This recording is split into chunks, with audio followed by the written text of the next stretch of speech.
Assalamualaikum warahmatullahi wabarakatuh. Alhamdulillahirabbil alamin alladzi ja'ala hadzal syahra mubarakan wa unzila fihi al-Qur'an hudan linnas wa bayyinatin minal huda wal furqan. Wassalatu wassalamu ala Rasulillah nabiyina Muhammad wa ala alihi wa sahbihi ajma'in. Sobat KPI dan kaum muslimin dimanapun saudara berada, alhamdulillah di hari-hari yang penuh keberkahan ini kita dipertemukan oleh Allah Subhanahu wa Ta'ala melalui tayangan digital yang dipersembahkan oleh program studi komunikasi dan penyiaran Islam Universitas Muhammadiyah Yogyakarta. Mudah-mudahan kita semua selalu dalam keberkahan dan kenikmatan dari Allah Subhanahu wa Ta'ala. Sobat KPI dan saudara sekalian yang saya muliakan, ketika Allah menciptakan kita dan menghamparkan bumi dan langit untuk kehidupan kita semua, Allah menurunkan kitab suci Al-Quran yang seharusnya menjadi konstitusi dan dasar bagi kehidupan kita semua. Apapun yang kita lakukan, kita seharusnya mencari inspirasi dan petunjuk dari Al-Quran. Karena Allah Subhanahu wa Ta'ala menyatakan, Inna hadzal Qur'an yahdi lillati hiya aqwam. Sesungguhnya Al-Quran ini akan memberikan petunjuk dan mengantarkan kepada kehidupan yang lebih lurus, kehidupan yang lebih baik, kehidupan yang lebih bahagia. Bukan saja kehidupan kita di dunia, tetapi juga kehidupan masa depan kita di akhirat ketika kita kembali kepada Allah Subhanahu wa Ta'ala. Sobat KPI dan para pemirsa sekalian yang saya cintai, pada masa Rasulullah sallallahu alaihi wasallam hidup, beliau menyampaikan suatu curhatan kepada Allah Subhanahu wa Ta'ala. Seolah-olah beliau sedang mengingatkan kita di akhir zaman ini. Curhatan Rasulullah sallallahu alaihi wasallam diabadikan oleh Allah Subhanahu wa Ta'ala. Wa qala ar-rasul ya rabbi inna qaumi ittakhazu hadzal qur'ana mahjura. Ya Tuhan, sungguh kaumku menjadikan Al-Qur'an ini sesuatu yang ditinggalkan. Rasulullah sallallahu alaihi wasallam memiliki ketajaman spiritual untuk mengimajinasi bagaimana pada suatu masa nanti kita sebagai umatnya ini tidak lagi memiliki komitmen terhadap Al-Quran. Memang benar, Al-Quran dijadikan sebagai aksesori di dalam banyak kehidupan sosial bahkan politik kita. Al-Quran dilombakan sampai pada tingkat dunia. Tulisan Al-Quran menghiasi banyak dinding istana-istana megah di dunia.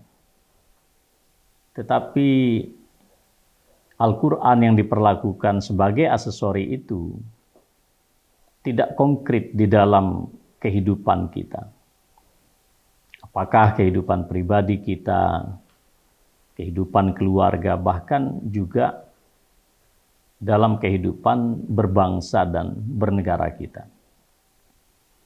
Nah, perilaku inilah kemudian yang diisyaratkan oleh Rasulullah sallallahu alaihi wasallam sebagai perilaku meninggalkan Al-Quran.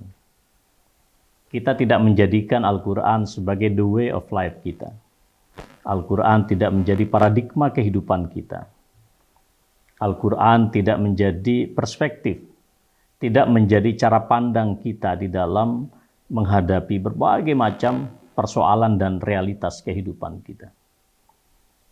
Maka para ulama tafsir, di antaranya Al-Imam Ibnu Jarir At-Tabari, ketika menafsirkan surat Al-Furqan ayat 30 yang saya sampaikan tadi, Rasulullah Shallallahu Alaihi Wasallam seolah berkeluh kesah kepada Allah. Ya Tuhan, sungguh kaumku yang aku seru mereka menuju tauhid kepadamu, yang aku ajak mereka untuk menyembah kepadamu, tidaklah menjadikan Al-Quran ini kecuali sebagai sesuatu yang begitu saja diabaikan, begitu saja ditinggalkan. Al-Quran tidak menjadi petunjuk yang efektif di dalam kehidupan mereka. Padahal, kata Imam As-Sa'di rahimahullah, yang wajib bagi kita adalah kita harus patuh dan tunduk, mengikuti sepenuhnya secara zahir dan batin apapun yang dikatakan oleh Allah Subhanahu wa Ta'ala di dalam Al-Quran. Karena itu, saudara sekalian yang saya muliakan, menarik apa yang diriwayatkan oleh Al-Imam Ibnu Mas'ud radhiyallahu ta'ala an, seorang sahabat besar Rasulullah sallallahu alaihi wasallam, ketika beliau membaca ayat Al-Quran, alam ya'ni lilladzina amanu an takhsha qulubuhum li zikrillahi wa ma nazala minal haqq wa la yakunu kalladzina utul kitaba min qabl fatala alaihimul amad faqasat qulubuhum wa katsirum minhum fasiqun. Surat Al-Hadid ayat ke-16. Belumkah tiba saatnya bagi orang-orang yang beriman agar hati mereka khusyuk, berzikir kepada Allah, menerima kebenaran yang datang dari Allah. Jangan sampai mereka berperilaku dan berkarakter seperti orang-orang yang telah diberikan anugerah Alkitab sebelumnya. Panjang masa mereka berinteraksi dengan Alkitab, tetapi yang terjadi dalam kehidupan mereka, hati mereka semakin keras dan banyak di antara mereka kemudian melakukan kefasikan. Sobat KPI dan para pemirsa yang berbahagia, Ibnu Mas'ud mengatakan, ketika kami ditegur oleh Allah dengan surat Al-Hadid ayat ke-16, belum genap usia keislaman kami 4 tahun. Artinya apa, saudara sekalian?